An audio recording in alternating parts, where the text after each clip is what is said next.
Guillermo Cinta, los Cintarazos, muy buenos días. ¿Qué tal, estimado Teodoro Rentería? Muy buenos días, amigos de Irradia Noticias. El Ayuntamiento de Cuernavaca nunca le ganará a Sansón a las patadas.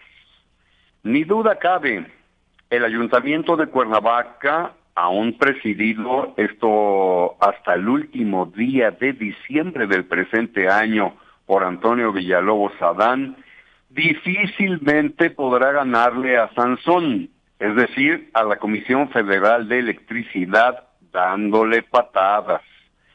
Nunca se olvide que es el organismo predilecto, preferido por el presidente de la República, Andrés Manuel López Obrador, quien le profesa gran cariño, enorme admiración y solidaridad a Manuel Bartlett Díaz, director general de la propia Comisión Federal de Electricidad.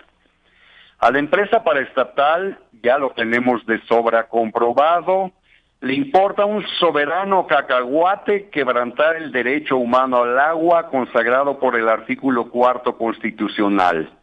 Le valen un soberano pepino, iba a decir más gacho, los tratados internacionales a los cuales sobre la misma materia está sumado el Estado mexicano.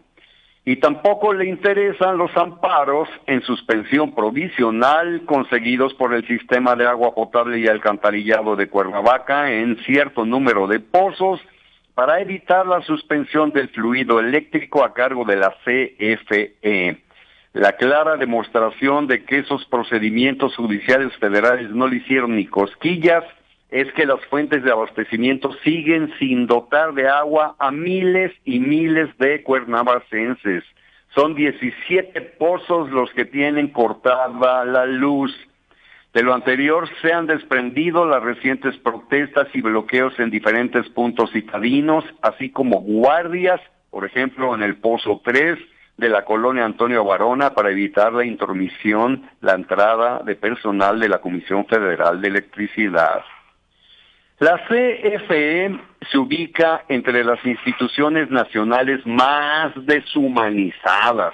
Nomás vean el Movimiento Nacional de Usuarios de la Energía Eléctrica ante millones y millones de recibos expedidos con cobros injustificados, y me darán ustedes la razón.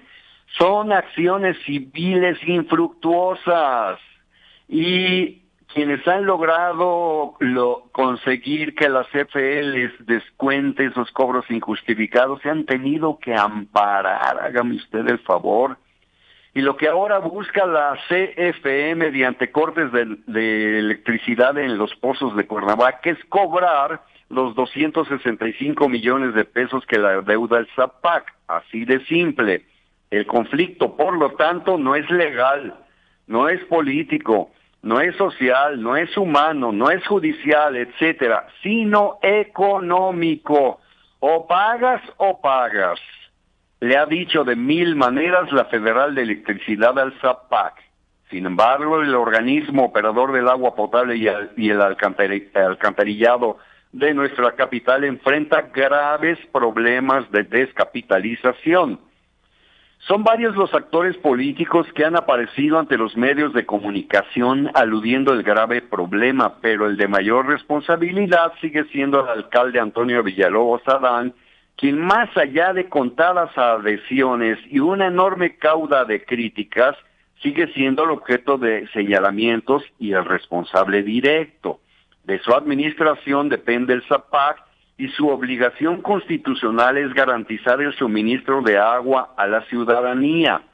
El problema es que ni el ayuntamiento ni el ZAPAC tienen la suficiente cantidad de dinero exigida por la CFE, aunque ayer trascendió que la paraestatal aceptaría el abono de 3 millones de pesos, lo cual en caso de ser cierto, de ser verdadero, sería una insignificancia ante la deuda acumulado de 265 millones de pesos.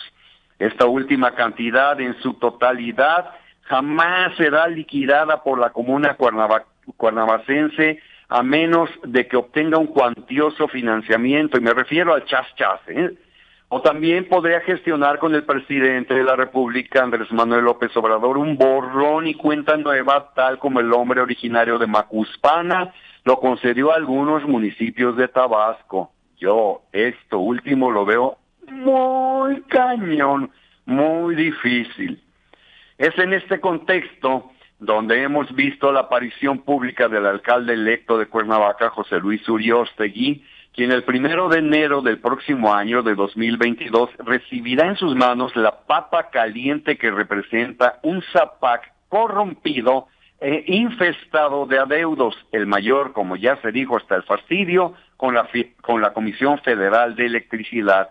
Pero Pepe Uriostegui no ha podido ir más allá de declaraciones a la prensa, externando datos de sobra conocidos por propios y extraños. Ayer, sin embargo, señaló que el Zapac no está en bancarrota. Esto me llamó a mí la atención, como se ha propagado en días recientes, sino metido en un grave problema de ineficacia administrativa y operativa. O sea, el expresidente de la Barra de Abogados de Morelos para nada ha respaldado a Villalobos Adán, y aunque no lo ataca directamente, sí cuestiona la implacable corrupción prevaleciente en el Zapac, así como su pésimo manejo administrativo. Cuando tome posesión, ya veremos de qué lado masca la iguana, ya veremos cómo opera Pepe Uriostegui en el complicado asunto. Muchísimas veces me he referido a la antigua disputa por Cuernavaca entre los gobernadores y presidentes municipales en turno, que en nada ha beneficiado a nuestra ciudad. Al contrario, es la principal causa de décadas de abandono y rezago en la construcción de nuevas infraestructuras. Desde 1970 hasta la fecha he visto desfilar a 11 gobernadores y a muchísimos presidentes municipales cuyas principales características han sido no malas, sino pésimas, una pésima relación. Con respecto al caso de Cuauhtémoc Blanco y Toño Villalobos Adán, no hubo ninguna excepción. El trienio se ha caracterizado por los enfrentamientos y otros bemoles que no le van a otorgar a Toño Villalobos un terzo cierre de administración en diciembre venidero, al tiempo, y lo veremos. Dentro del complicado escenario, el gobernador Cuauhtémoc Blanco se defendió ayer, salió a la palestra pública ayer con respecto a la deuda de 265 millones de pesos aún latente en el Zapac, indicando que cuando él tomó posesión del cargo como alcalde, como presidente municipal de nuestra ciudad el 1 de enero de 2016, la deuda de ese organismo operador del agua ascendía a 80 millones de pesos, sin que su administración hubiera dejado de pagar a la CFE. Expuso que hoy en día aquella deuda se multiplicó y se vio incrementada en alrededor de 185 millones de pesos, con la diferencia de que el gobierno municipal de hoy no cumple sus compromisos con la multicitada empresa paraestatal, según dijo el mandatario. Asimismo, recalcó que su gobierno ya gestiona ante la CFE la solución económica a los adeudos del Zapac. Esto último me hace suponer que de un momento a otro se va a neutralizar la conflictividad prevaleciente y se va a reconectar la electricidad en algunas de las fuentes de abastecimiento. Ojalá que así sea para evitar un grave estallido social. Estaremos atentos y aquí lo vamos a comentar en el programa Teodoro Rentería. Que todos ustedes tengan un magnífico martes.